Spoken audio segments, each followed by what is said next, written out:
Well, again, good morning, everybody. Good morning. First and foremost, I would like to thank our three panelists today. They are all busy agents who are taking time out of their schedule to do this. So thank you. So I'm going to do a quick introduction of each panelist. So sitting here to my left is Olga Madosky from RE/MAX Edge in Brooklyn, New York.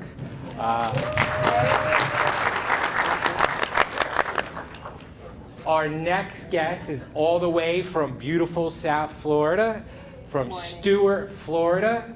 She's team leader of the Maxwell team out of RE/MAX of Stuart, Susan Maxwell. So thank you. She had the furthest travel today out of anybody in this room. Originally from Jersey. Originally from Jersey. Who would ever want to go from New Jersey to Florida? I don't know. Is anyone in this room? Lastly, from Center City, Philadelphia, Marie Quattrone. Marie, thank you for coming with RE/MAX at Home in Philadelphia. And I'll let the gentleman at the other end introduce himself. For those of you who haven't met me, it's Olivier Lewis, Carl's partner in the Cranford office.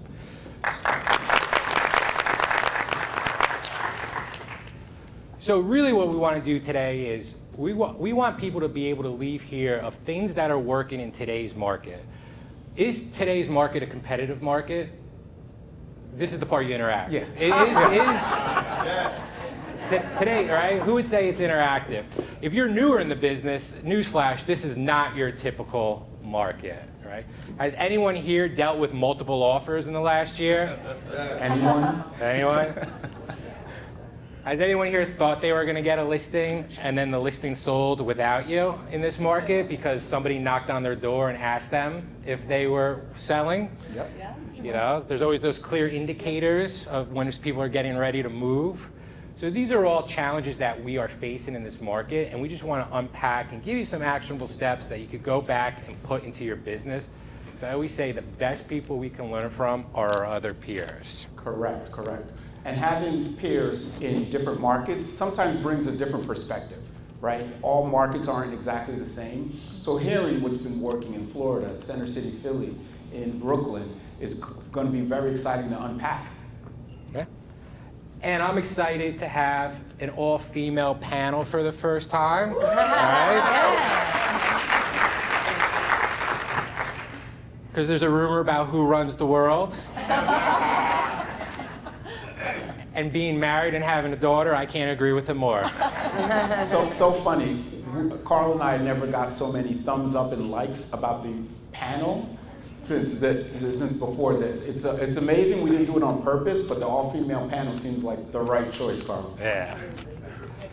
So let's start. And I got to thank the panelists because sometimes public speaking is not easy, and you have to step a little bit outside of your comfort zone. So with that, I'm going to start with, Olga. Tell everybody here a little bit about your story, how you got into real estate. Hello, everyone. I still don't know why I happen to be here. I still don't know that. But and I can't really be brief, but I'll try. So, Carl, please cut me off if you need to. Please. I'm trying. I came to this country 23 years ago with just $100 and 2 kids, and husband as well. So, of course, yes. I needed something fast for career. So I went for IT, I went for computer programming school. It took me 2 years to realize I hate it with a passion, and it's definitely not for me. I realized I'm a people person, and I wanted something closer to be an entrepreneur and have no ceiling in my salary. So I was trying different things, and in a year or two, I got my first license as a salesperson, and I joined a company. It was a local mom and pop shop. Amazing people, amazing culture, great broker, everything is good. After 2 years, I thought that I need to move on. I just thought that I'm plateauing and I need to open up my own business. That's how my story is a little quite different from other stories. Usually people go for salesperson, then they go to sales associate broker, working for a company, and then when they're ready, they open up their own business. With me, it was opposite direction, so I basically ran for my business right away. After 2 years being with the company, I decided I'm ready. So I opened my own company, and I work as an individual broker. And in a couple of years, I formed my company. It was also mom and pop shop. However, I had 30 people under my wing. And again, great culture. I was trying hard, not realizing what I need, not having system. So basically, I was a buyer's broker. Even during those 2 years, I still continued my business with being a buyer's broker. Almost 12 years passed, and I started thinking something, I'm tired, I'm burnt out. I was a supplier, I was a recruiter, I was trainer, I was a manager, and on top of it, I needed to be able to afford all this, shop. So I was a producer. And then when the question arose, what am I doing? Am I plateauing? And I started tracking my numbers. Zillow came into place, and I realized that after selling 20 properties 1 year, next year I doubled. I doubled in my transactions, doubled in my volume, but I still brought the same amount of money to my home. So that was alarm. At the time, I had a couple of deals with a guy. He was a local agent from a big company. His name is Mike Napolitano. And I started looking, because we had 2 deals together. Of course, we were killing each other. And I found so many similarities. Interesting guy in terms of what he does. I started noticing that he was sweeping my marketplace. Like, I thought I'm a queen of Brighton Beach, Shipshead Bay, those are the areas from South Brooklyn. And buildings where I felt like a queen, that I would get a referral. The guy was sweeping everything. So I thought, no, I need to know the secret. I need to meet him. And luckily, I saw his first seminar on Facebook. As I said, he was with a big company. And first seminar, informative, amazing seminar. And at the time, at the seminar, people were trying raffle. I am never lucky. I never win anything. And I tried though. So majority of people, they got that book by Gary Keller, Millionaire Real Estate Agent. And of course I didn't win, but then they announced the winner. And guess who it was? I was the main winner, and I won private time with Mike, 30 minutes private time. That basically turned into a 40-hour conversation. He was showing me some secrets, and I was very skeptical, thinking that how this guy, young guy, how can he teach me something if I'm for 15 years in business and I do everything. I have an admin at the time, I buy Zillow market share, and what I do wrong? When he told me his numbers versus my numbers, I was in shock. I was skeptical, not believing any word. And then he told me, Olga, if you give me a chance, I will double your income. I was, come on, you will double my income. I know everything. So that was my, yes, that was my wrong belief. And thankfully, I admit it. And when you're the smartest person in the room, you're in the wrong room. I was not the smartest in mind, but I was definitely most driven, most productive, and I left the room. So that was my new era of Olga Moldavsky as a listing agent and as a top producer of South Brooklyn. And you ask where I'm now? Yes. The guy basically did not double my income, but tripled it. So the first year I got it triple, and ever since then, it's been 3 years. Every year I see dramatic increase. So that will come to probably broader question about the education. Now I'm out of my comfort zone. I never regret it. And Carl asked where I'm now, and look where I'm now. Carl is sitting next to me. These mega stars are next to me. You guys, Olivia, they reached out to me, so I feel thrilled. And thank you. Thank you. Olga, can I share a little secret? Which one? That was a yes or no question. Then yes. I have to say is I reached out to Olga about being on the top agent panel. It was in the middle of July. She goes, when do you need to know by? I said, by the end of July. And she says, all right. July 31st, she reaches out to me and says, can I meet with you? I said, oh, you want to meet? She's like, I need to meet with you, okay. She was she was nervous to do this, and you're doing a great job, and your story was fantastic. Thank you. So Thank you. great job stepping Thank outside you. your comfort zone. Thank you very much. So, Thank you. because I always say that's where progress is made, is when you step outside your comfort zone. So Thank you. great. So, Maria, how about you? Let's hear your story. Well, it's definitely not as entertaining as Olga's was, but I'll do my best. Good job, Olga. So I started my journey in real estate in 2003. A friend of mine said, you should really think about real estate. And we were out to dinner, and I said, I don't know, no. I see the people walking around in the city holding the signs. I didn't want to walk around with the sign. I wasn't any part of it. I was selling radio advertising at the time for, at that point, I guess it was 10 years. And I sat down with his business partner and had a meeting with him. And I wanted to leave radio advertising sales because although they say there's no limit to income, there was totally a limit. So I was making around like $160,000 a year, and I wanted to make more, and they didn't want me to make more, although they said they wanted me to make more. It was difficult, and I wanted something that I didn't have any glass ceiling, any ceiling. This was a glass ceiling where I was in the radio industry. And so I met with my friend Peter's partner, Steven, and I asked him like literally a million questions. Like 3 hours I had this guy at my house with coffee, and I'm asking him a million questions about real estate. And it was fall of '03, and it was like November. And in December I decided I was gonna get my license. And in January I took the classes, the 3 weekend classes. So by March I was licensed. By April 1st, I had my first closing. And that year, from April 1st until December, I was still working at the radio station. I had told them I was getting my real estate license, and I don't think they really actually believed me.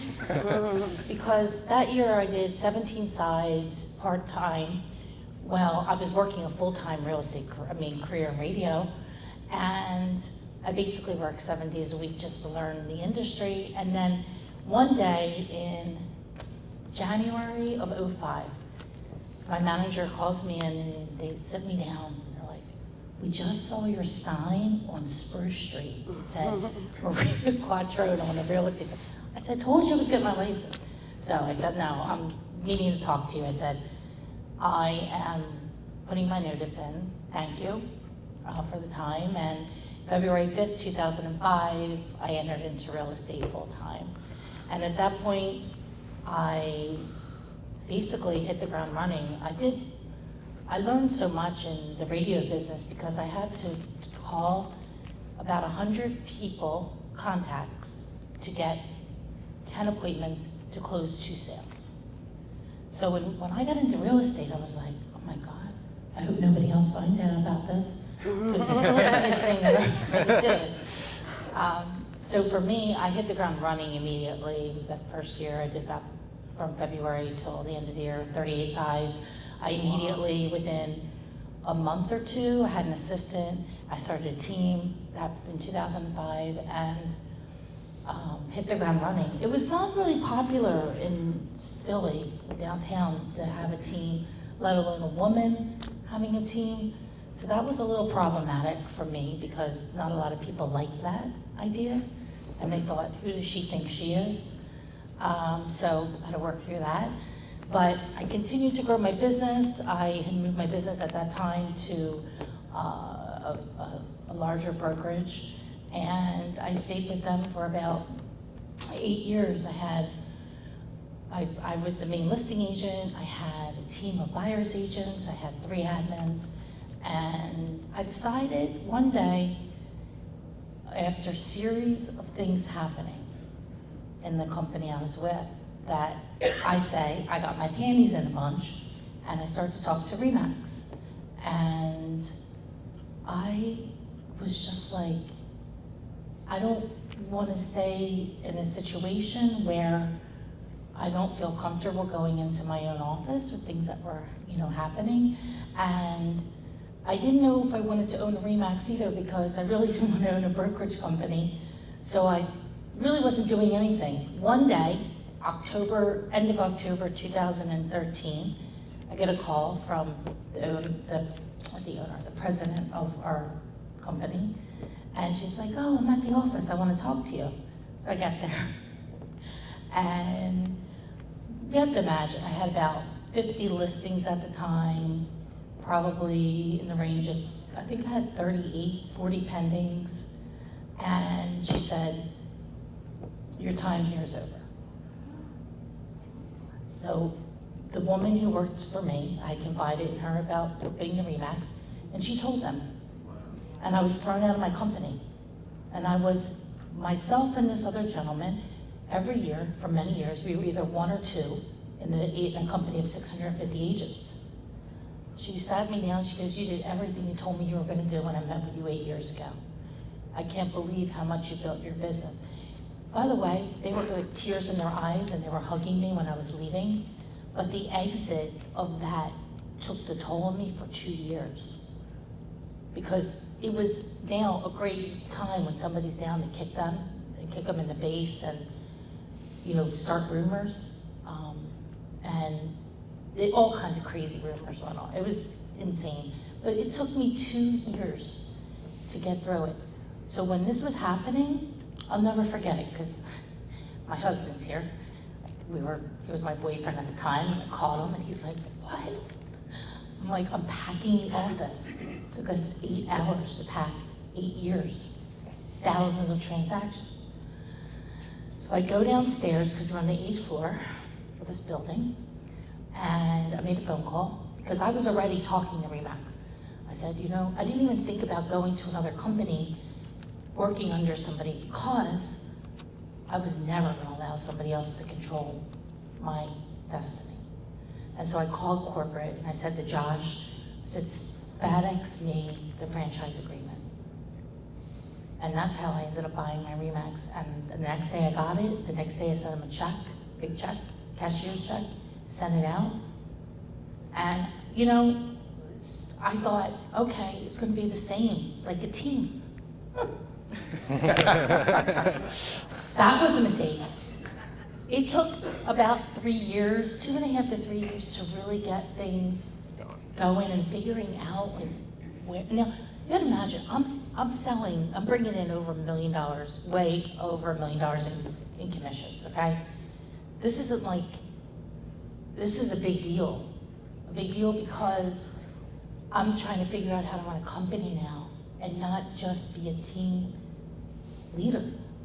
And so this was I got the company open in 6 weeks. In the state of Pennsylvania, it's unheard of. But I made phone calls and I got it open. We opened January 2nd. And for the next several years, I was struggling through this whole thing that happened. And so I continued to sell, and I started to recruit agents, and then I went to selling and I'm recruiting, and finally one day I said, I'm going to get back into sales. It was 2016, like full force. So that next year I sold 187 units, myself with some, my back office staff and everything, and I went from there, and for 4 years straight, I just hustled in 200 units, this and that, and then I decided, I was coaching, I coach with John Cheplack, I don't know if some of you know him. It's how Carl and I met, actually.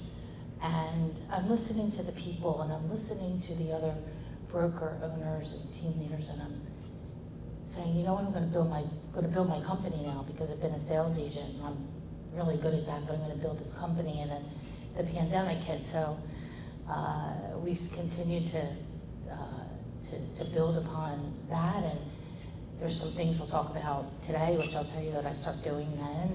But that's my story thus far. Incredible. Thank you, great story. Susan? Good morning, everyone. It's wonderful to be back in New Jersey. Yay. We're looking forward to spending some time with family later, so we're really excited to be here. So, talk about getting out of your comfort zone. These two ladies are a really tough act to follow. My story is going to be short and sweet. So, My son, who's here with me today as my traveling companion, he has autism. And when he was younger, we started a lot of therapies. So I took off.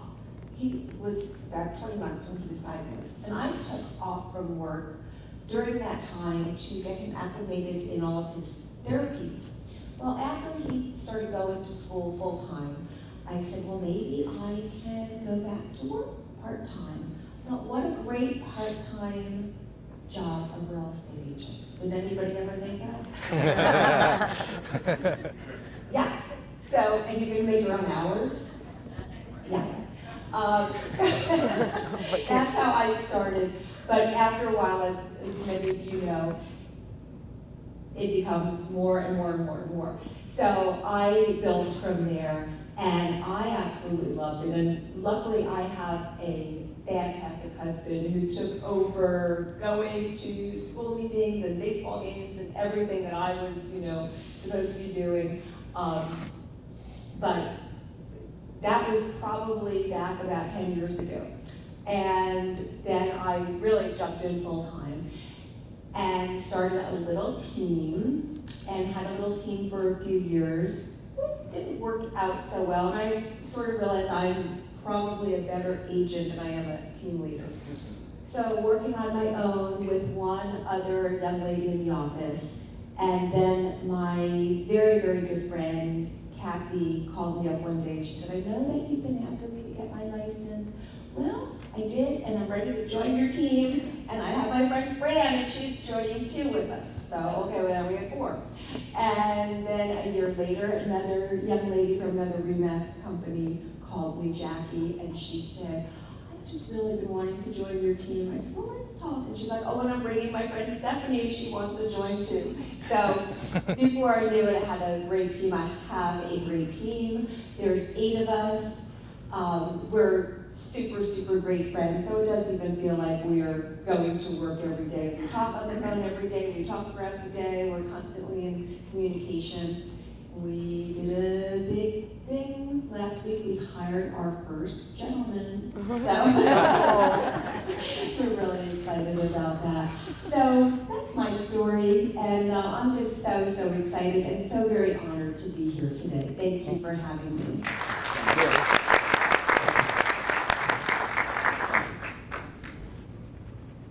No, thank you for sharing. And the next question is, social media, I think, you see a lot of people's successes, right? You go on your feed, you scroll down, it's always the good stuff.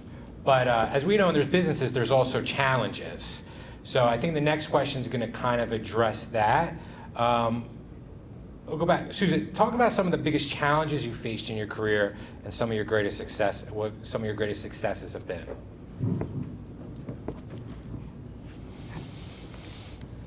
Yeah, I think that one of the biggest challenges, especially when somebody is new, is that, and you don't have a lot of business, is you tend to hyper-focus on a lot of the clients that are not really ready to buy, and you're spending a lot of your time and spinning your wheels. That was a big learning experience for me, is to really qualify the clients and know when they're ready and when they're not. Successes, I always think, are when you've done a good job and you have, a referral from that client. So in our business, it's 95% of our business is repeat business and referrals. So that's what I think of being a success, is when other people recommend you. Great. Great. Maria, do you want to answer that? Same question. Sure. I guess from a challenge standpoint, I've told you already about the 13-14 thing and the exit and all that. But last year was, with COVID, I would say, Pennsylvania, we were closed for 10 weeks. So no in-person showings. In New Jersey, it was open. So that was really, really tough because I was never in the office. I was usually out at a function, a charity event, at our private club, networking, or lunch with somebody, dinner, happy hours, all this. So I was really in shock when they closed us on March 20th. And I sat with my team on Zoom, and we thought about what can we do. So by April 1st, I started to do Facebook Lives, and I started interviewing my friends in the real estate business. And then we decided like a week or two later, we're gonna make a podcast. And we're talking about what that should be. And I said, you know, we have a lot of challenging, I call them cases, clients. Because we do expired listings, and sometimes we're not the first broker, we're the second or third broker to get that property sold. So I said, you know, we offer solutions to people. And so we called the podcast Be the Solution. I've interviewed, gosh, I think over 140 guests since April 1st of last year. I go to Facebook Live, it's on YouTube, and a couple of the different, our Facebook channels. But I think that's a great success that came out of COVID. And it was a way for me to be, I was watching all the other agents and brokers in our community, and nobody was doing anything. Nobody was on social media. They weren't even talking about it. I think they just took off for like a month or so. But I didn't take off, and I stepped up in the community, and I had successful agents and team leaders and owners like Carl on the podcast over the last year and a half. And I think that's been, took a challenge and made that into a success. And I will tell you what I've learned from this podcast situation. One, the questions of the podcast are not scripted. So that means that whatever anybody says, I have to actually listen. And it's made me a better listener, a better owner, my company, a better wife, a better friend, a better, from a standpoint of just interviewing people to come to the company, but interviewing the guests on the show. And from that also, like, I'm not afraid to have a conversation and talk to, there was, you know, a couple hundred people here, 50 people, 5,000, I don't care. Because I've already, when you're on the internet live, I'm on the internet live, usually right now, 8:30 on Wednesday mornings I do it, but today, I decided to come here instead and to be with everybody here to hope to share some of this information with you. But when you are on it live, like, it's out there, and it's out there forever. It doesn't like go away. Yeah. So that's my recent success. That's awesome. That's great. That's great. Olga, how about you? Oh, Here. oh, thank you. Okay, my biggest challenge is to set boundaries with my clients. It's hard. I know you need healthy a healthy relationship. Sometimes I cannot say no. I'm working on it, but it's just traits of my personality, being too responsive and too responsible. The second challenge we have in Brooklyn, not majority, but big part comprises of big co-ops buildings. So complexes, cooperative complexes, where you have to go through a board to be accepted to the complex. So I am always looking for justice. That's also like from childhood, I was born with that. It's crazy, sometimes it's a liability rather than asset. And you know, I always stand up for my buyers, sellers. So sometimes it happens such unfair treatment and decisions by boards. I know every management. For so many years I've been selling co-ops, not only co-ops, but the majority of them for 19 years. And a bigger part of my business was co-ops at some point of time. So I know all the requirements. So we usually find qualified, highly qualified people. So recently I had the situation with these people saving lives. They work, both medical workers, amazing family, immigrants, great story, 2 kids, and just because of personal reasons of the board president, personal interest in the ownership, they got rejected, and basically without even an interview. So I took them by hand and brought them to the board, which is I can't allow, you know, I'm not allowed. However, that's my integrity. It just, did it make me any benefit? No, I was escorted by the police officers out of there. Yeah, that was quite a story. I almost handcuffed, but they listened to my story. Of course, they were on my side. Did it benefit me? Probably not, but did I feel awesome? And my clients, they still remember me. It's my returning customers and clients, and that's how they feel. So sometimes it's just, you need to stand up. Seeking for justice that we always do. And another challenge, I would say, is hire and fire. When I hire, I cannot say no, even though I know the person is not for the business, I can't say no, and with firing, I can't say goodbye. That's my problem. And biggest success is how ironic it sounds that it's closing my business, my own shop, that I've been working for so many years to make it happen, and admitting all my flaws. Finally, I came to the idea. It's not always people have this notion, wrong notion, that when you're a broker owner, you have everything. It's the peak of your success. With my story, it's not. It just showed that you need a leader, you need a coach who will pave the way for you. And that's what I did, and I'm proud of that decision. That's great. Great.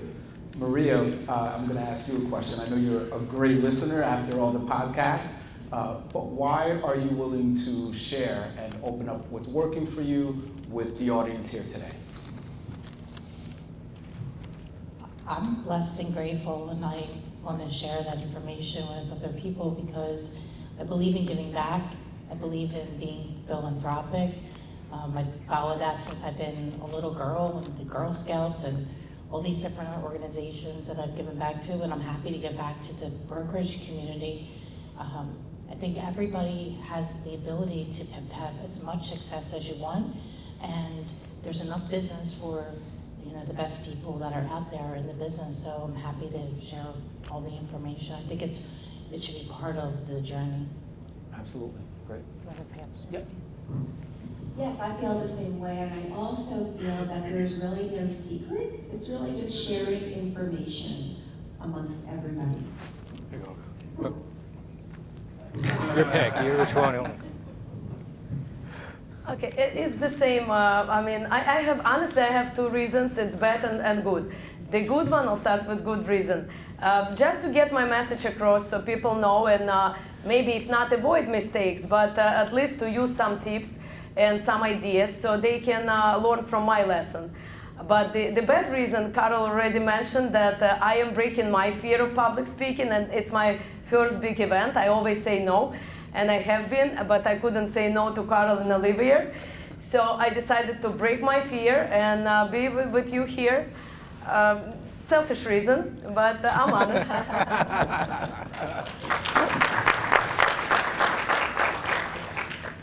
Let's change gears a little bit. Let's unpack. I always say in this business is our number one job when growing your business, or you're in the business, is typically the lead generation. Because without lead generation, without leads, a lot of the other stuff's not going to come in the business. So let's talk about a little bit about lead gen. Can you unpack 1, 2, or 3 of your top activities that you are doing to generate leads in this market? Because I think too, in the last 18 months, we've seen more change in the market in those 18 months than we might have seen in the last 5 years. Yeah. So the only constant right now in the business is that things are changing, and they're not changing by the year, they're not changing by the month, they're not even really changing by the day, they're changing by the minute.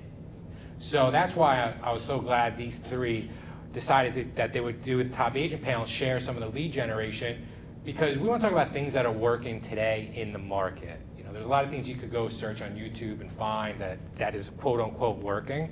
But Olga, talk about a couple of lead generation tactics that you're using right now. I want to start and focus on the simplest. I mentioned Mike, my coach, before. So he always says, do not invent, replicate. It's easy, of course, if you can invent, that would be perfect and amazing. However, see what others do. And I always remember those books, Alchemist or Acres of Diamonds, when they have their success just under their very nose. They don't know, they're looking far and traveling the world, but apparently it's right there. So sometimes I go to nail salon and I get business from there. I'm loud, people react, reflect, and they reach out. So recently I got an amazing customer selling $1 million house from nail salon. I meet people in the elevators. I everywhere. Recently, we traveled to Aruba Beach, and one person I met, a group of people. She had her own agent. I knew that, so I didn't even try to speak to pitch her. I knew she needed to sell a house. After witnessing how I was working on that beach, she reached out to me saying, "Olga, I want you to sell my house." And it was a great, great opportunity, and I sold that house, again, $1 million listing. She just forgot her own agent, I don't know the reason, but I was proud that she chose me. Just seeing my hard work. Also, I want to mention Zillow. Zillow is amazing lead generator. Not only when you pay and buy your marketplace, you can always use those free resources like for sale by owner.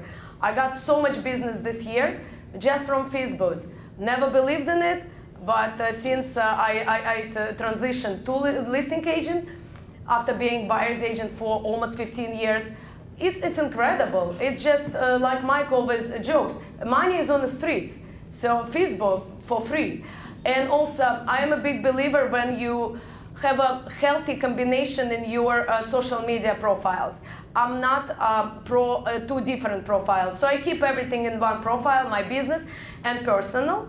And not everyone likes that. However, I think nobody cares about that picture of a toilet from your last listing, but they do care what you just did on Saturday night, what drink you had, what restaurant you went.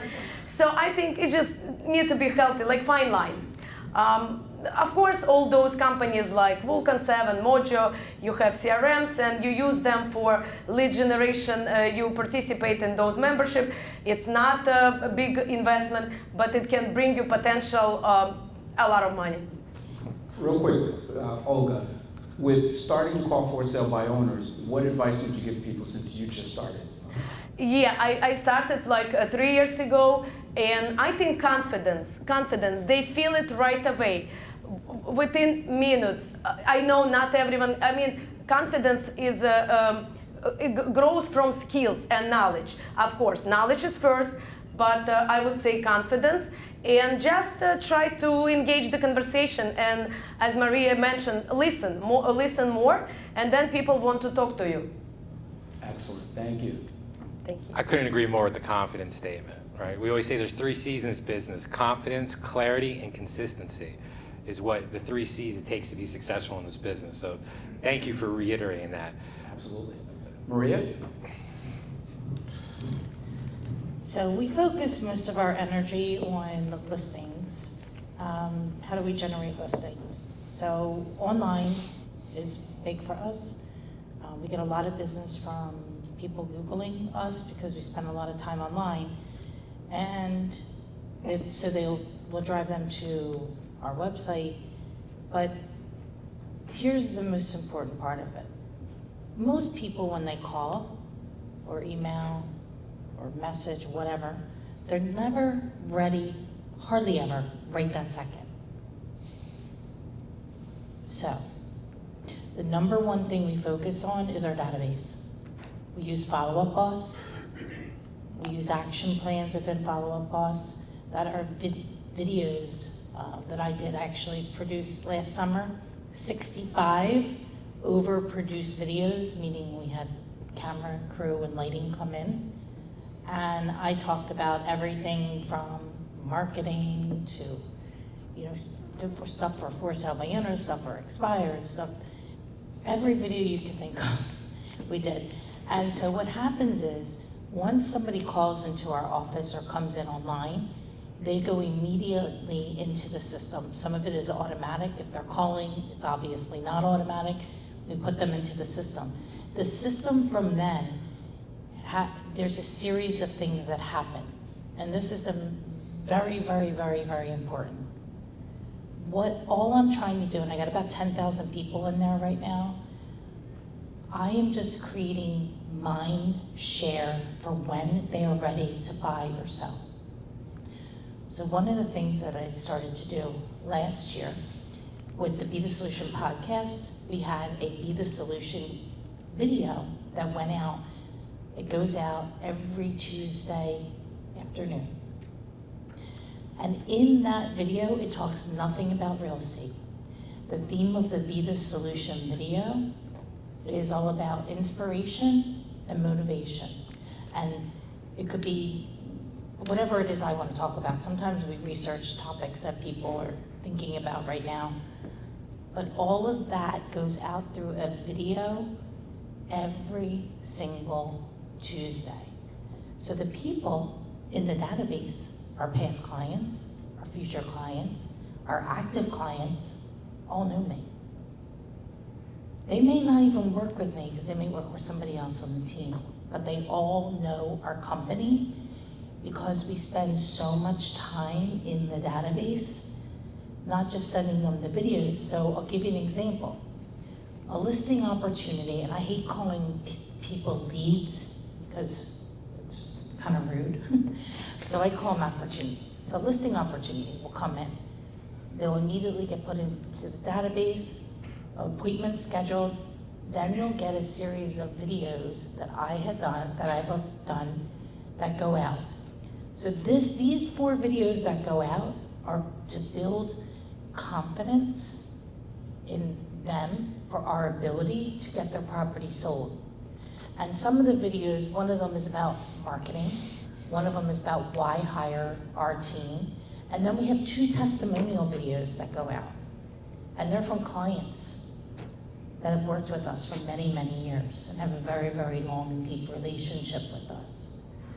And they also get the marketing presentation in these emails as well. So by the time myself or whoever else is going to go on the listing appointment goes, they already know who we are, they know what we do, and we're there to just talk to them about the strategy and the pricing and how we're going to move forward. The reason why I bring up this database is that your future business the gold mine is the database. And if you have listings, you have buyers. So we don't use any pay for buyer leads or anything like that. We don't do any of that kind of stuff.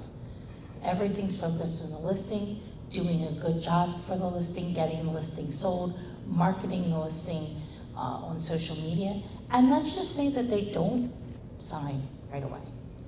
Then I have a series of videos created for if they're short term, if they were ready in 3 months, if they're going to be ready next year, that goes out. One's 18 months long, the other one is 3 months long, and we have 20 of these different sequence of we call them action plans that go for different things. One for investor, I have one for recruiting, I have them for sellers and buyers, and this is where I think we make a mistake in this industry.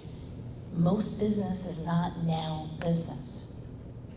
So focusing on this database and really, really spending the time and effort is where we've been able to sell so many clients. I'll give you a quick example. A couple weeks ago, before I went to vacation, I randomly texted somebody through my follow-up boss. And I thought it was somebody else I was texting, but it was these other people, because I couldn't remember. Anyway, they came from an open house of $1 million listing that we had a couple years ago.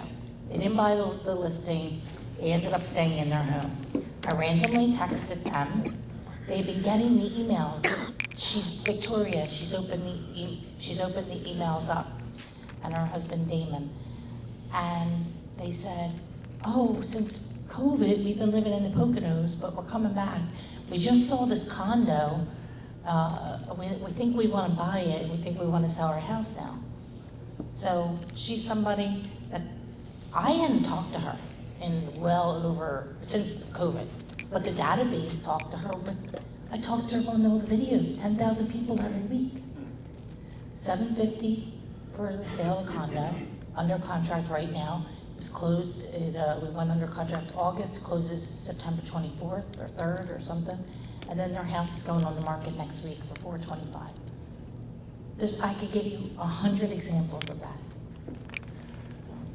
Olivier, I just want to make sure if you heard this right. So I don't know if we've ever talked about using video and your database to nurture leads and the power of it. Is that something we've ever discussed? It sounds familiar. Yeah. Sounds familiar. Wow. Yeah.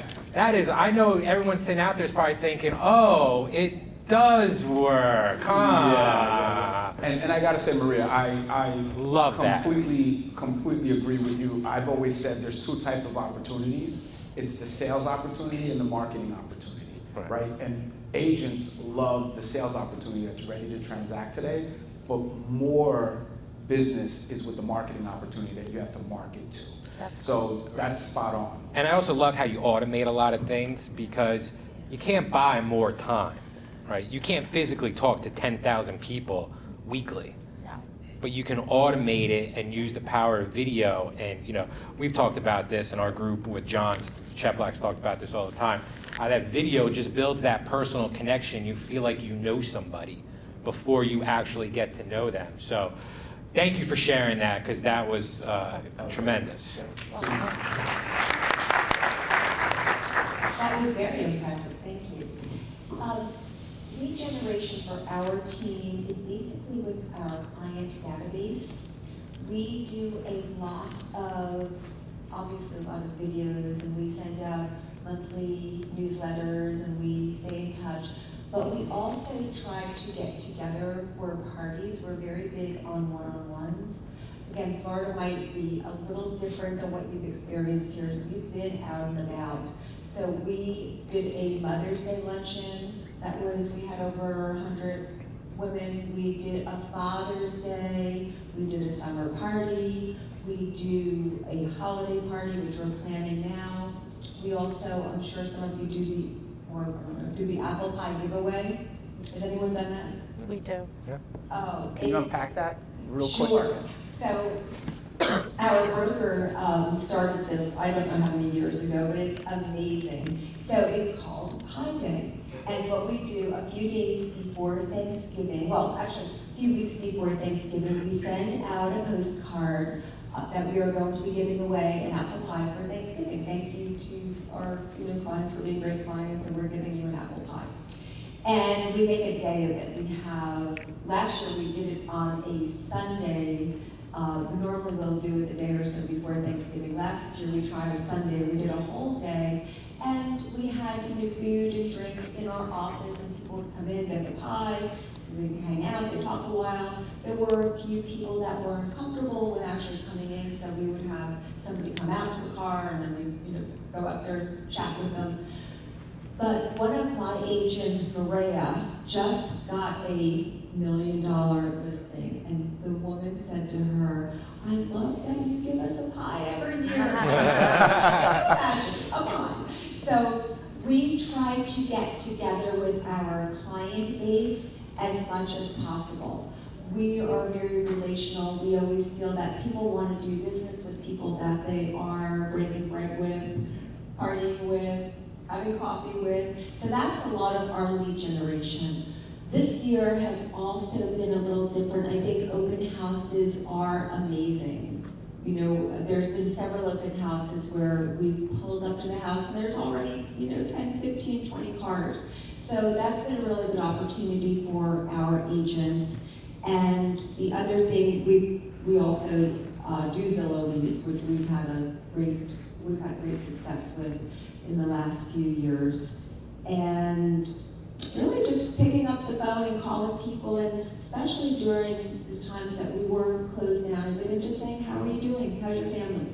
And one of the biggest fears for me, especially, is picking up that phone. And my coach used to say, well, after you hang up, how do you feel? Were they angry you called? Did they not like it? I'd be like, oh, we had a great conversation. Why are you scared then?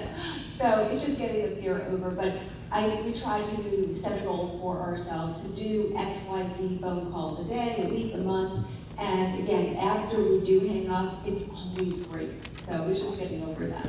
Susan, can I ask you a quick question? So at one of your events, how do you promote that event to your database? So if you're going to do a picnic or something, or a holiday event, how exactly are you promoting that? We do a few steps. First, we normally send out a paper invite in the mail. And then we have two great assistants. They'll follow up with an email or several emails. Don't forget, just a reminder. And then ultimately, the best, obviously, is always a phone call. Because we'll find that we don't hear from people RSVPing, but as soon as we call, they love their own, oh yes, I would love to come. And then if we can't get people on the phone, we do a text, because that's easy. We can do text, lots of texts in a short amount of time. But I think that no matter how techy we all become, that everybody still loves a phone call. And my whole saying to my team is, nothing beats a phone call. Absolutely. Does anybody here struggle with reaching out to their past clients and database? Does anyone feel like, I know I have to, but it's difficult, I don't know what to say, I don't know what to do? Anybody, interacting part, you can raise a hand? Yes. Humor me? Yes. Thank Yes. you, thank you. Right there, Susan just unpacked exactly how to get over that fear. You do an event, you call, you text, you send an email invite. You have now just reached out to your database with an event, whether or not that person comes, 4 to 7 times, all with how you do the invites. So if I tell people you should be reaching out to your past clients 20 times and they look at me like I have 3 heads, I just wanted to show you a real life example of how you can do 7 touches with one event. If you do 2 events a year, that's 14 touches. And your database and referrals are always some of your greatest lead sources. So thank you for unpacking exactly how you do it, because that's really the formula if you want to really flywheel your database or if you've lost touch with your database.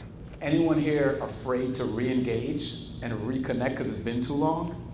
Right? Great way to do it. Well, that's a great way, because it's an indirect way to re-engage the relationship without calling and saying, hey, it's me, Olivier, remember? You know, so these events and just reaching out in multiple ways is an easy way to re-engage and start those relationships all over again. Especially calling with a purpose. Exactly. It's always awkward to say, hey, I'm checking in. Yeah. You feel awkward making the phone call. They feel awkward getting the phone call.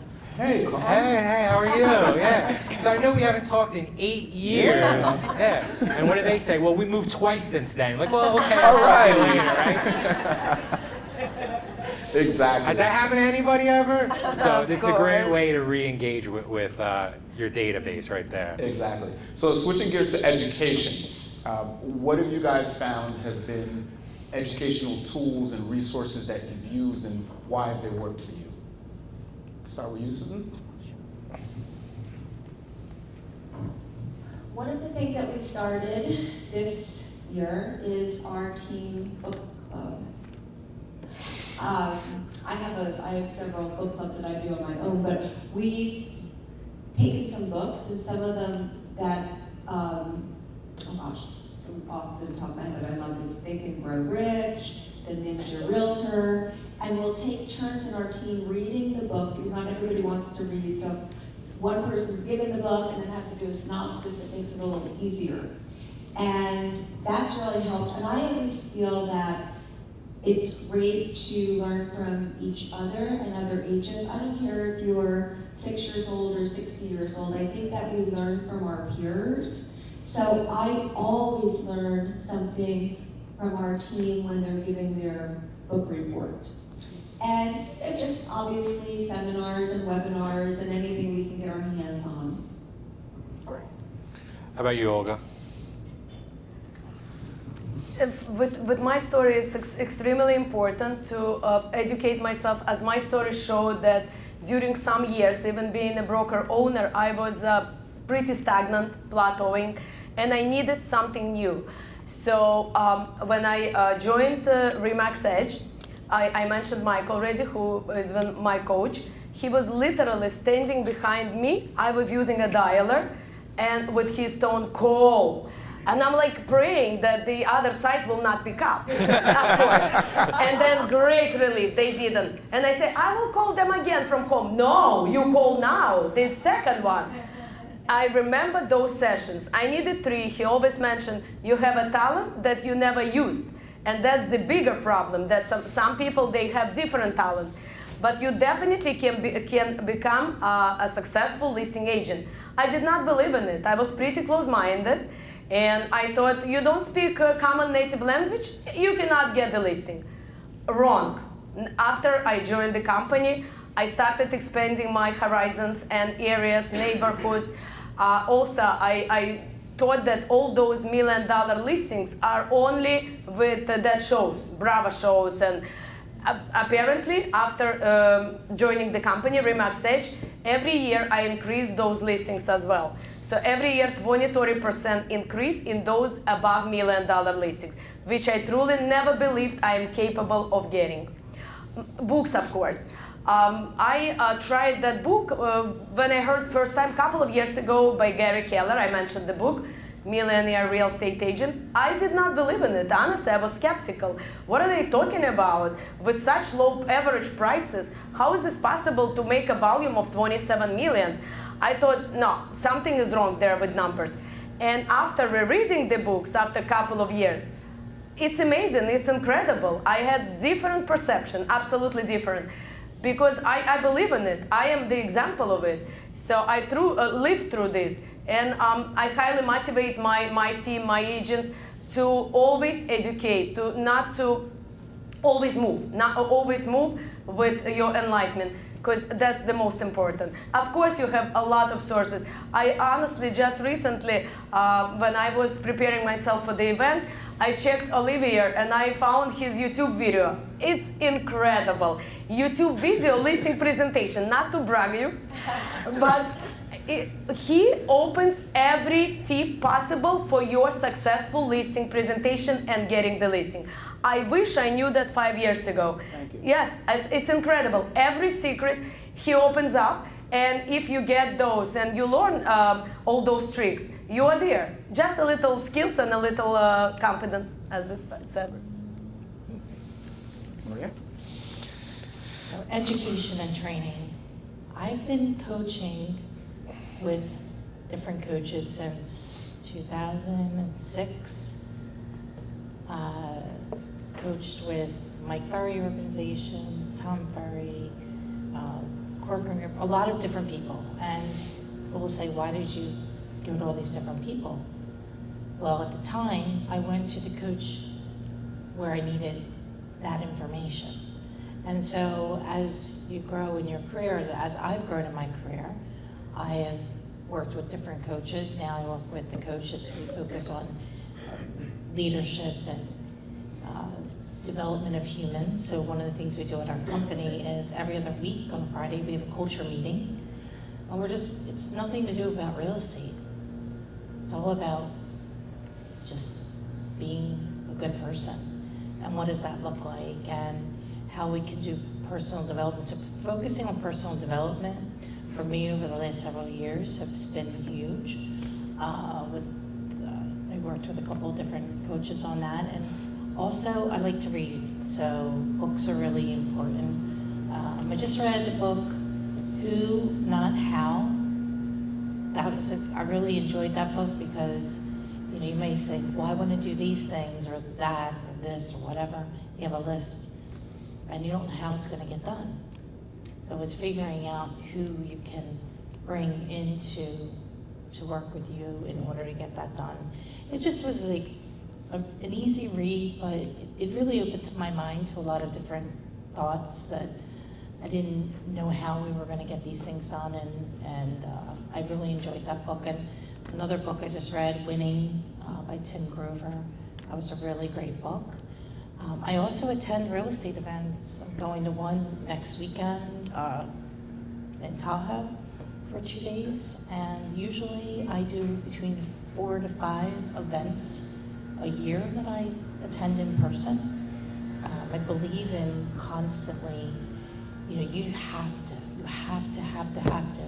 right now be on top of it, because the world is moving super fast and things are changing so quickly.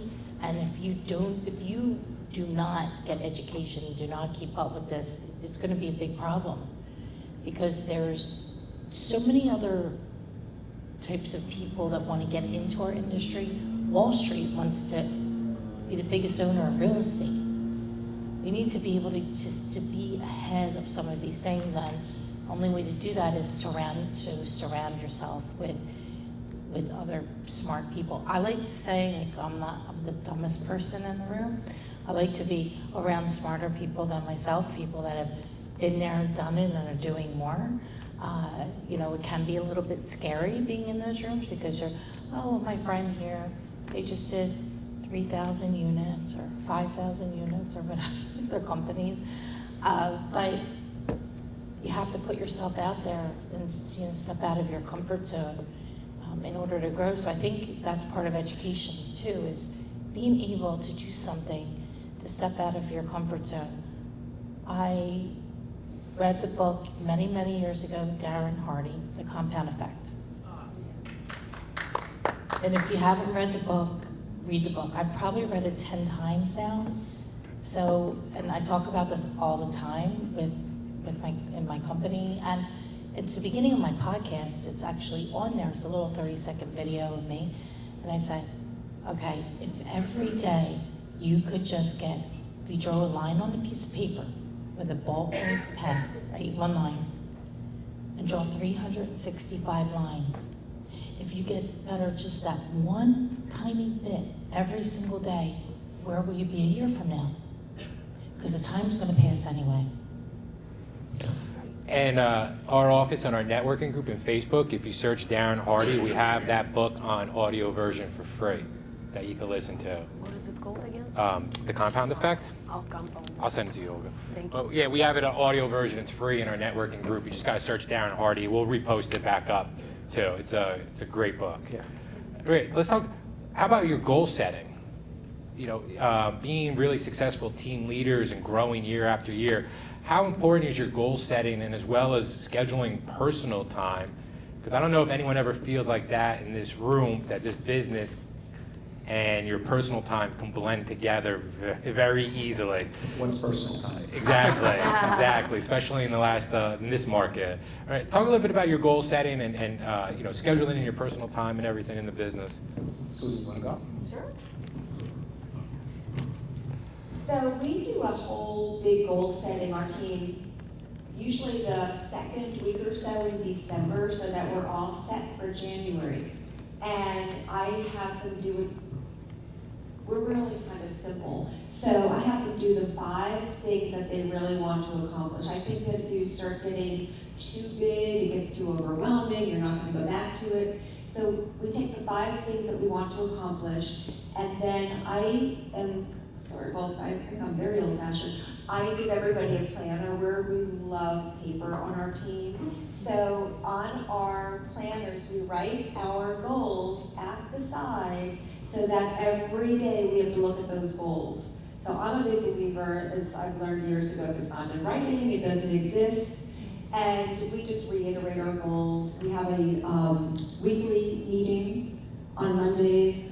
And we also talk every morning. We have a meeting, whether it's, you know, just through text every morning, and we just reiterate our goals and look at them, and of course encourage each other. So I'm a really big believer in write down what it is, and it will happen. Maria? So goals. So one of the things that we focus on is daily commitments. What are we going to do today to make our goals? Because you only can focus on today. What happens a lot of times, people will say, well, they want to do all these things, and it becomes overwhelming. So we just break it down. What are we going to do today to be able to make the week, to be able to make the month, to be able to make the year?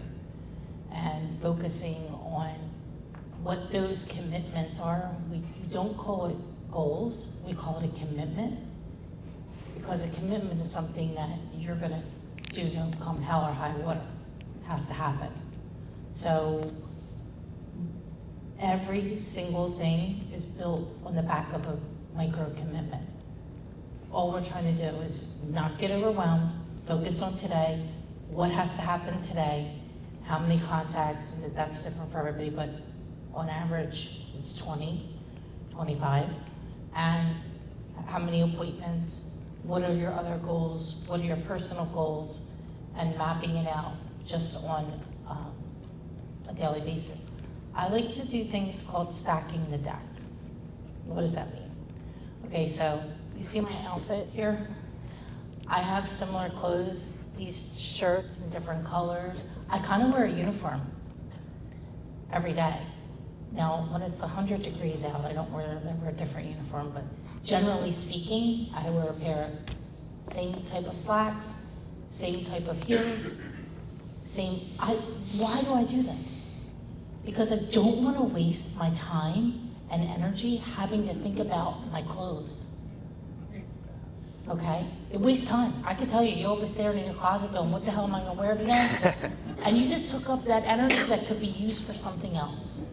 So I also plan my food. I eat the same stupid food every day, usually a salad. I'm gluten-free, so but if you waste time trying to figure out what you're gonna wear or what you're gonna eat or what you're gonna do, every single thing is in my schedule that I'm gonna do. And I will tell you, if it's not in my schedule, I just don't do it. It don't happen. It's in there. I said, if you want me to do something, I tell everybody in the office, put it in the schedule. My schedule is blocked all day long with stuff. We can talk about that later, but every single thing you do, the least that you have to think about it, the better chances of it actually happening. So use that energy, because we don't have like this, there's only so many decisions you can make a day. You can't make 100 decisions, it's not possible. It's like, once that gas runs out of decision-making skills, you don't have any more. So you have to save that energy for the important things that need to get done. And those things need to get done first in order to make your commitments. You have to, like they say, Brian Tracy's book, Eat the Frog. You have to eat that frog first, get the hardest thing out of the way.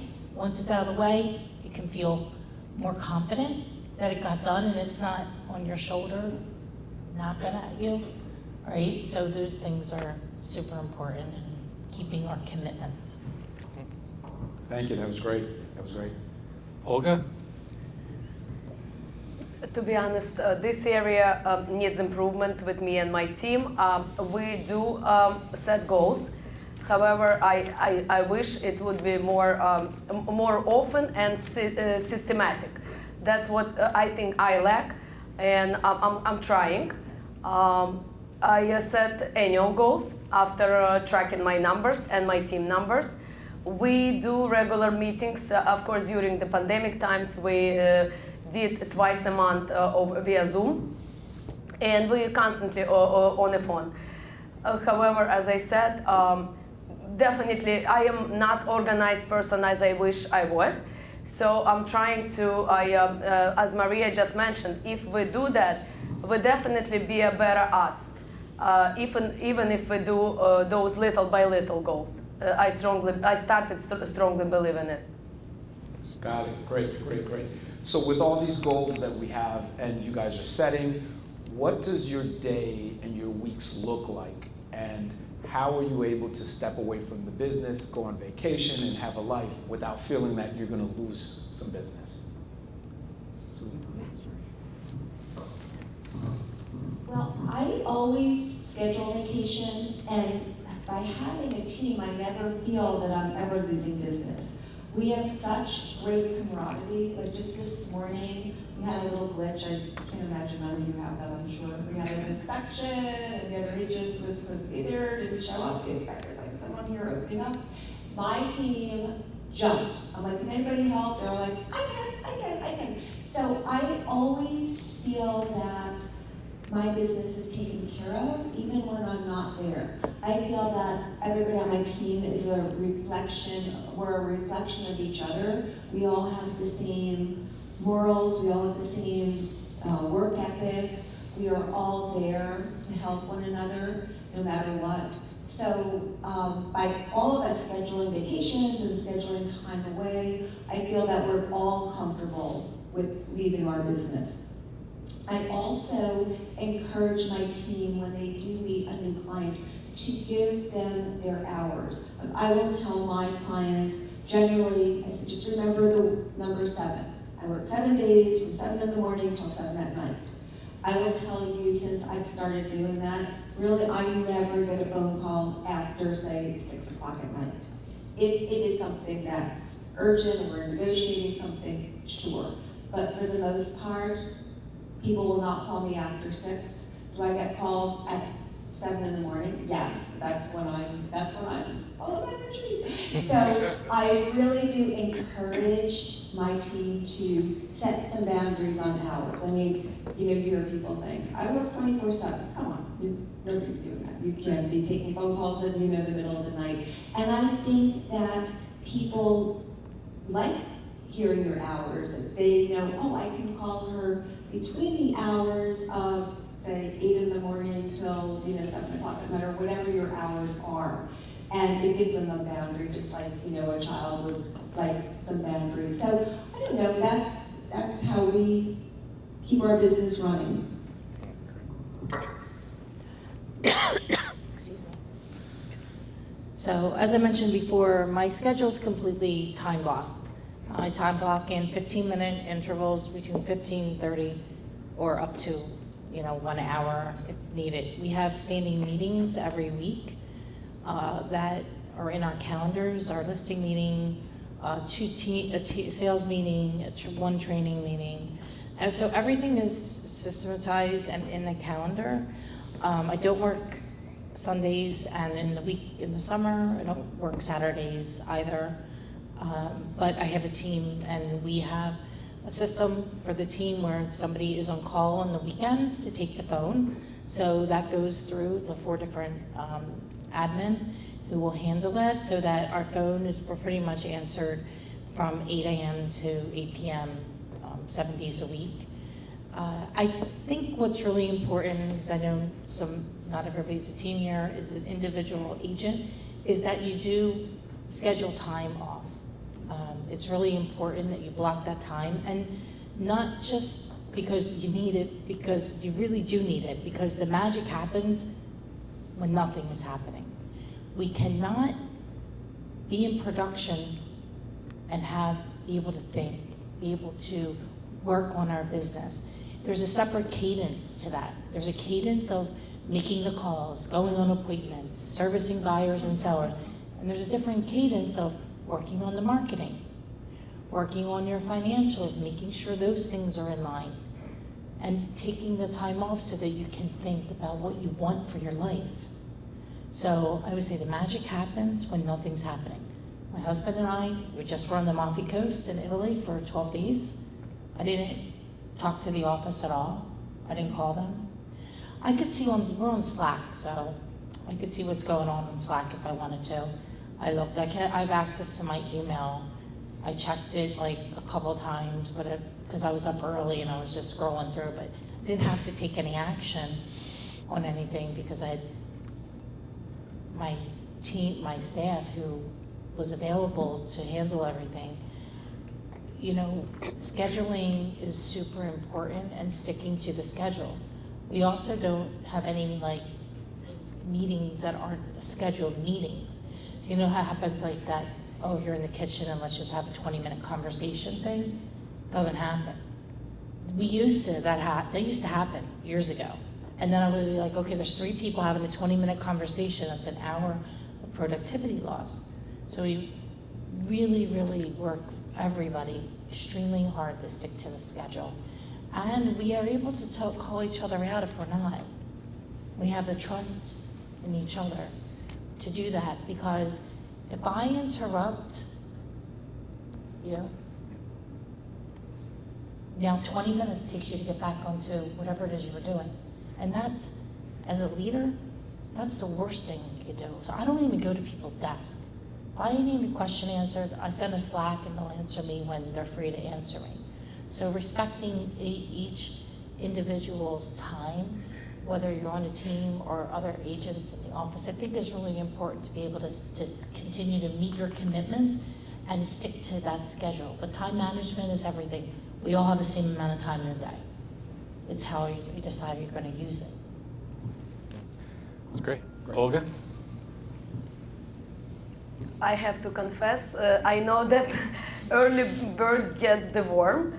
I still get the worm though, but yeah, but I'm not an early bird. I just watched previous panelists from previous years, and I was in shock. Those people, successful mega agents, they wake up at 5:30.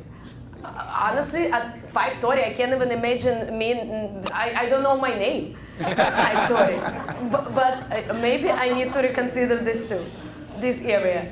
But I do plan. I do plan, and I try to go by my schedule. I try to systemize. I was more sporadic with my cold calling, and now I try to do it as a system, not when I have an inspiration to call. Also, I wanted to mention that I don't have a time away. I completely agree with Susan and Maria. My real vacations are not vacations. I love travel.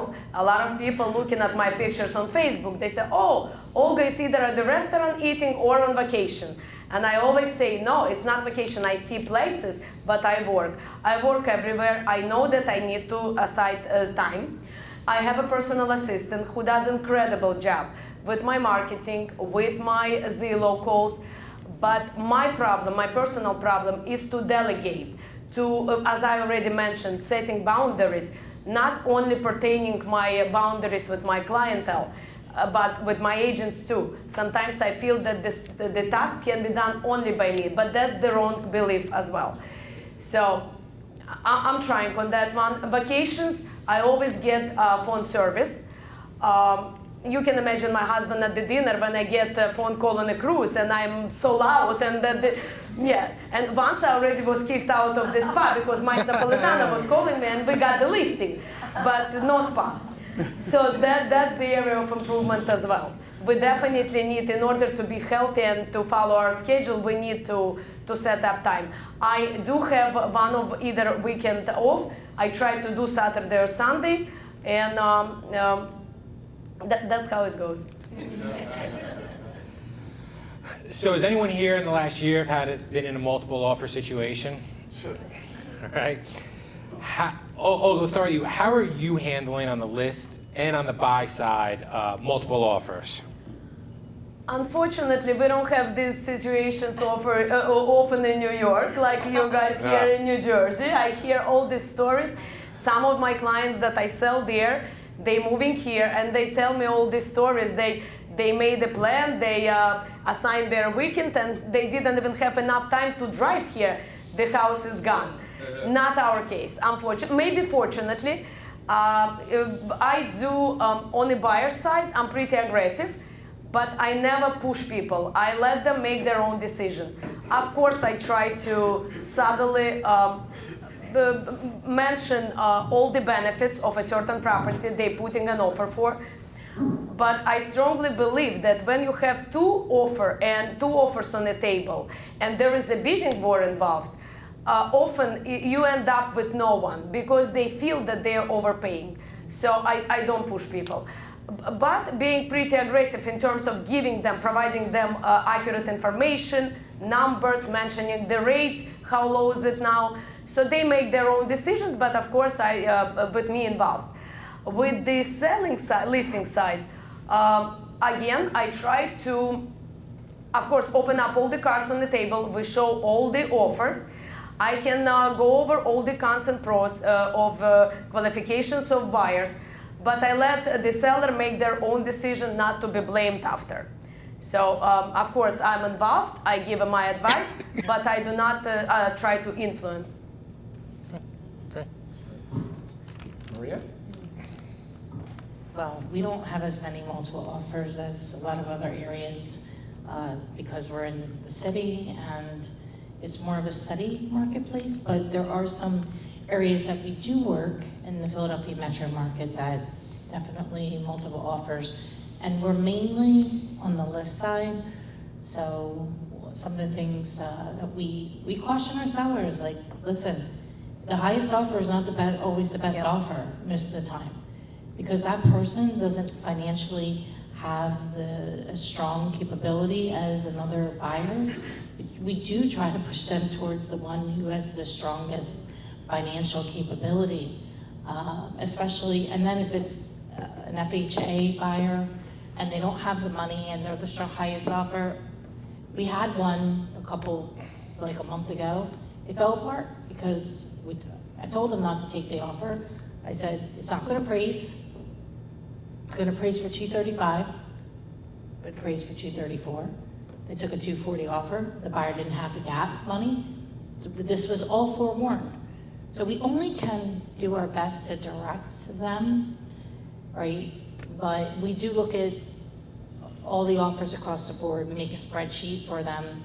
We go through them. We follow up with the lender to make sure that they indeed, this is like a solid deal. But that person who the appraisal didn't come in, they also ended up losing their job. So some things you can't foresee. That's the business.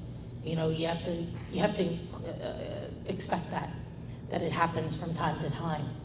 We know that all deals aren't going to close. On the buy side, you know, I don't want people waiving inspections unless it's an investor.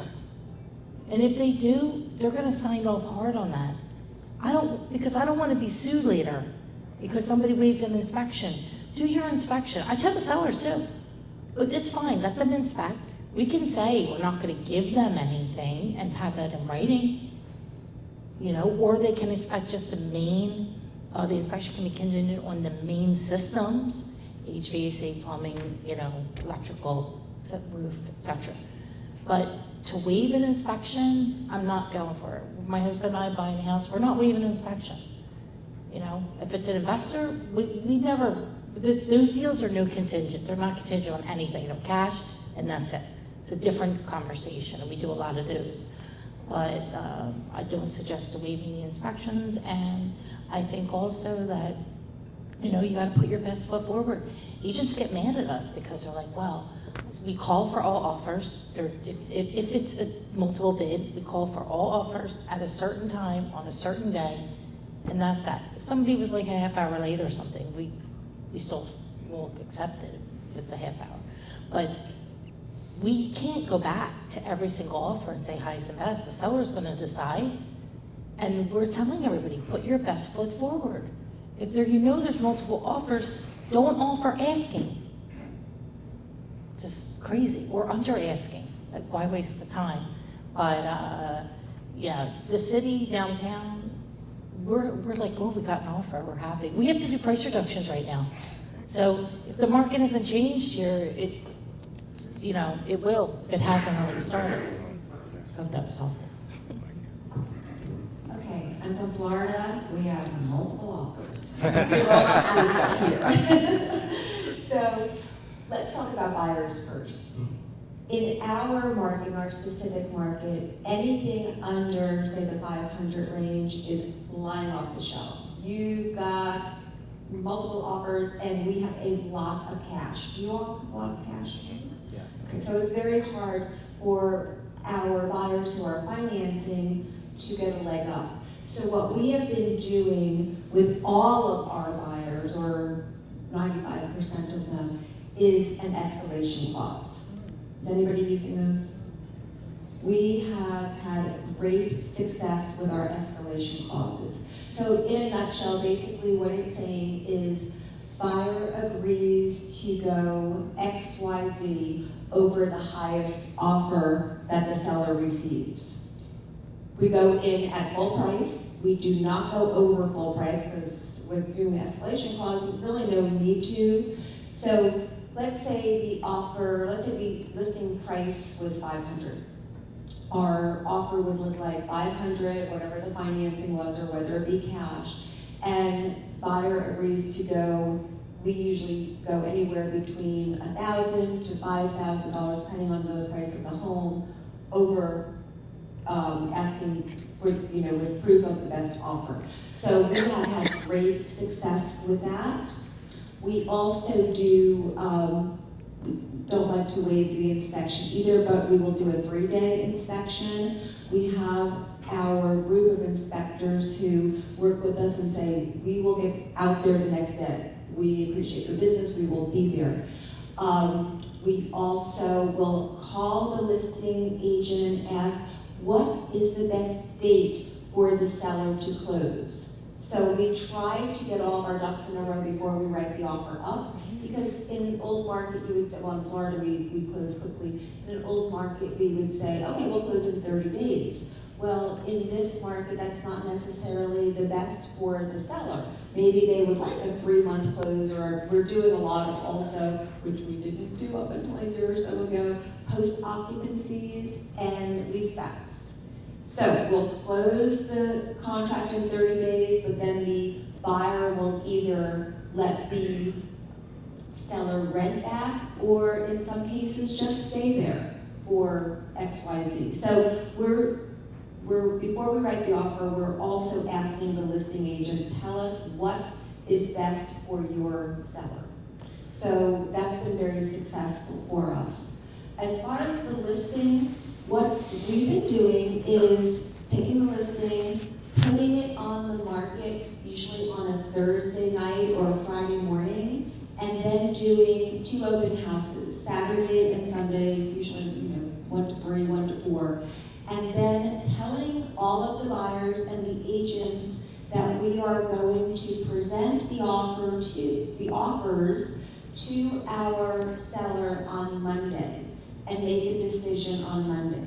And most of the agents will know it's highest and best, but I always, once I get all the offers, I will send an email out to every single agent and say, thank you for your offer. We are in a multiple offer situation. Kindly submit your highest and best by Monday at 3 p.m.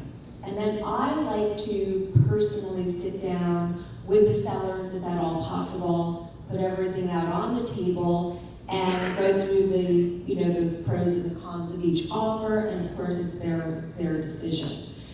So that's what we've been doing with our multiple offers, and in Florida, it doesn't seem like they're going away. That's great. Before we start to wrap up, I mean, we have 3 incredible agents here. Does anyone have any questions? If so, raise your hand. I'm going to come down with the wireless mic. Let's see. Jeff, you have a question? Yeah. You win because you're here. What do you do when you have multiple escalation clauses? We do. So, oh, we do have. Turn it off. Did I break that one? Got it? Hello. Did you turn it off? I don't know what I did. I can talk loud. I can use steps. I think it's back. Is it back? No? No. Yeah. So we do have multiple escalation clauses, so we have to look at every aspect. Then it goes into, of course, closing date and inspection period, appraisal. I should have also mentioned that in our market, if it is financing, a lot of the contracts that are coming across are waiving the appraisals. And, for listings, we're not even taking anything that has an appraisal contingency. We just don't need to. So there's a lot of factors, but yeah, we're definitely seeing it.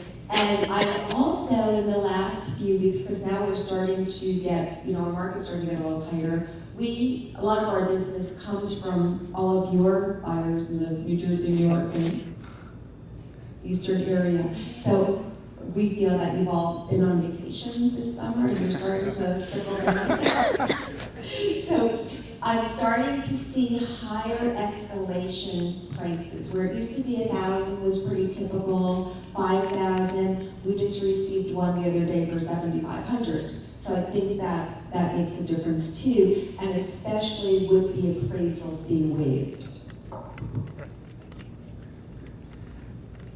Who else has a question? Raise your hand. Bob? This is for Marcia. Since everything you do is scheduled, does that also apply to incoming and outgoing calls? I don't answer my phone. Hold on. So you get I'll back at a explain. scheduled time? Yes, I'll explain. Okay. I don't think this isn't, no, it's not working What? yet. Okay. So all calls go to the office. Plugged it, unplugged it. And the office phone is answered by one of our staff members. And if it's a call, everybody asks for me all the time. 95% of the time, call's not for me. It's for somebody else on the staff. If it indeed is for me, then there's a scheduled callback time that day that they will place the call in my schedule and with that vendor or client or whoever it is. And this way they know exactly when I'm gonna call them, and I'm not playing phone tag with people. I hate playing phone tag, and I wanna know in advance what the call is about, so I'm prepared, and I can be efficient and get to the point with them. Could you just keep the mic for a second? Sure. I just want to ask What's the question? regarding the videos, do you prepare multiple videos at one time to send out to your clients? That's a great question. So we do something, it's called intentional video. And during intentional video is when we set aside X number of hours where we're going to shoot a series of videos. Now, I've been doing that for a while. In the last month, I was hiring a new person, so we didn't do it in the month of August. But it's very important that you don't shoot the video on the fly. And believe me, I've had to tell my staff, quiet on the set. That means don't talk while I'm doing the video, because I need to do the video. So I'll be sitting in the conference room doing the video, and I have a staff, there's a whole office of people that can't talk, so you can't do that. The other thing that happens if you don't schedule the videos to be done in advance is that what if you wake up that morning, like, I'm not perfect, I sometimes feel like shit, and I don't want to do a video, okay? You have to be prepared mentally, physically, emotionally to do the videos. I also do 90% of my videos off the cuff, so they're not scripted. So in order for that to happen, I have to be in the right mindset for that to happen. The ones that I do though with the script, because sometimes my market updates, which I do once a month, are scripted. And the script goes into Big View. You can buy, it's just an app, you can download it on your phone. I think it's like $15 a month or something. And you can put your script right in there and put your phone right in, I have like a little halo thing, put the phone right there, just read the script. Voila, video done. And then there's a whole system behind how that video gets uploaded into our MailChimp, which then goes out through the follow-up boss with a mini JPEG that gets hooked back to Facebook. Because when they push the button through the MailChimp that it goes out, they're actually watching it on Facebook. Facebook picks up that algorithm of the people that watched it, and then it can go to other people in Facebook, and we boost those posts. So there's several layers of the whole. If you're not using video, you are way, no disrespect, behind the fucking times. The video, see, I have to explain something about this video. The brain thinks the video is the TV. And what happens when people are on TV? They're important? They're famous? Fame. Your brain doesn't know the difference. So when somebody gets a video from you, as opposed to even a phone call, a video is actually more, I wouldn't say important, but it resonates so much more. Plus they can rewatch. You know, I've seen people rewatch these videos 10 times. I can see it, because it tells me if they opened it, and I can see they opened it 20 times. So please, I beg you, if nothing else from today, video. Guess what? I know you're gonna say, well, I don't like myself on the video. Well, then change your hair, put some makeup on. It doesn't matter, that's what you look like. I don't like myself on the damn video either, but I do it anyway. Oh, I hope that answered your question. I think for my next video, I'm gonna change my hair. I got some more ribbons. Maybe not the makeup, but the hair part I could do. Question. This is for Susan? Yes. Okay. Now, you mentioned that you started and you pretty much boomed. It was either you actually allowed you to boom within your first and second year? I didn't get the question. Well, I think with all you guys, really Yeah, boom within your first and second year. I didn't get the question. What led to your success in your first or second year, having started and business skyrocketing? So that's pretty much the question. You gotta hold that mic closer to your mouth. No, I don't think it's working. It's It not. is working. It is? No, Okay. I don't think it's working. All right. Who wants to answer that? So for me, it Do was, you want to try the mic? I got it. Get my steps in. so I hit the ground running in the business because I already knew how to call people. And I wasn't afraid of the phone. I was afraid of the phone in 1994 when they put the phone in front of me at the little tiny TV station I was working at with a piece of pen and a paper. And they said, call people and here's the yellow pages. I almost had a heart attack. I used to hide in my car. I didn't smoke back then. I was smoking cigarettes, sitting in the car, hiding in the bathroom. I used to call people, and I would be like, please don't answer, please don't answer, please don't answer. And then he'd get on the phone, and I'd be like, hang up. And then I'd like call back later. So it was not very good in the beginning. It was really, really bad. I would cry. I wanted to quit this stupid job. I wanted to be done with it. My manager came to me and said, Maria, why don't you go door to door? So I said, well, Ron Smith, that might be a good idea. So I got in the car and drove to businesses. And I went door to door and I said this, could you tell me who's responsible for your advertising? And they give me a name. So now I get a card, business card, and I have a name. So now I go back to the office and I start to call these people. Hey, may I speak with Frank Mazza from Mazza Furniture? Hey Frank, I stopped in your office. I met Betty Sue, she was really nice. She gave me your card. She says you're in on Fridays, you're gonna take meetings. Can I meet with you next Friday? That gave me the confidence to continue to make the calls.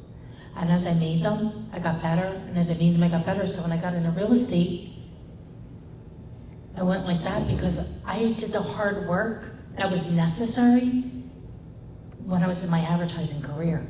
But it has to happen. The hard work has to happen somewhere. Learning to make that doesn't ever change. So eventually you make so many calls, you don't care anymore. No. I'm not attached to the outcome. I don't give a shit. You're either gonna work with us or you're not gonna work with us. Okay, next. That's it. That's the truth. So with that, I had no fear. And I had belief and confidence. And yeah, did I fall down? I told you, 2 years I was in like a mental mess up state because of what happened. But I still got up every day and I never, ever, ever, ever gave up. Even to this day, still trying to accomplish things I haven't accomplished yet I want to do. You just can't give up. Great. I definitely did not hit the ground running. It was a long process for me, but I'm a big believer in consistency. So once I started having a few clients, I would do my note cards, I would take them for coffee, meet them for wine, and then, invite friends. And I was really just all about getting out there and being social with my clients. And then, they would invite friends and so forth and so on. And that's how I really built my business. And it's been fun because who doesn't want to go out for coffee and wine and all that good stuff. And my whole team is the believer in that we really, really just take care of our client base. They are the heartbeat of our business. And we're very consistent with sending out note cards and gift cards and inviting them to either big events, small events, and that's how eventually we just built our business. I just wanted to mention and elaborate a little bit that my success came only after 14, 15 years of business, which I just realized that you cannot be fully successful, you cannot see the money we're making right now as the listing agents. I was always busy, I was always known, and I always did buyers, only buyers. I only pick up my phone for the listing appointment only when those sellers reach out to me, not the vice versa. That was the wrong belief of mine. I always thought buyers need me, so they chase me. That's what I like. But I was always afraid of reaching out to the sellers, because sellers, they have a lot of people who are chasing them. So it's like kind of vice versa dynamic. And they don't need me. That was the biggest mistake, and thank God I changed. I did my homework, and after finding out that finally I am capable of this, only after 14, 15 years in business, I became a top producer of South Brooklyn with high numbers, transactions, so trying to cope buyers and sellers. So I think that was the biggest flaw. Despite the fact I was always busy and always had business, people know me, but it's not the same business. We have time for like 1 or 2 more questions. Who back here? Do we have questions? Did anyone pick up anything today? Okay. All right, good. Last year, any other questions? No? All right.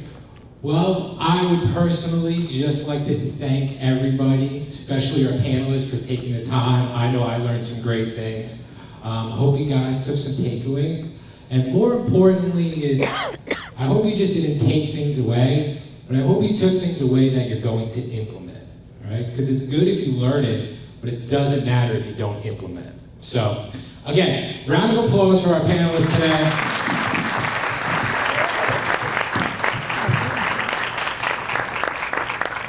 And keep an eye out, next month we're going to have our training. We're going to have a special guest. Many of you already know him, Wayne Frederick. He's a real estate coach. He's going to be in town in October, and we're going to have some training seminars with him, so keep an eye out for that. Thanks everyone for coming. Thank you again to our panelists, and I hope everyone has a great day. Carol, can I say a word? Yeah, sure. Yeah, I just realized I wanted to say something important, at least important to me. I want to use Oscar Wilde's words, a very famous quote. Be yourself. Everyone else is already taken. I love that. Be authentic. That people appreciate. And people always remember how they feel. So I'm a stronger believer in reputation, not among only our clients, but among all the agents and brokers. So I gained that reputation during all those years. I think it's very important too.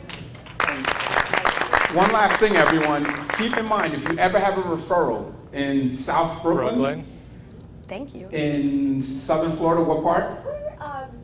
I would say South Florida. South Florida, or in Philly or outside the Philly suburbs, connect with our panelists on social media, reach out. If you need, Carl and I will always provide their information. So let's reciprocate any referrals.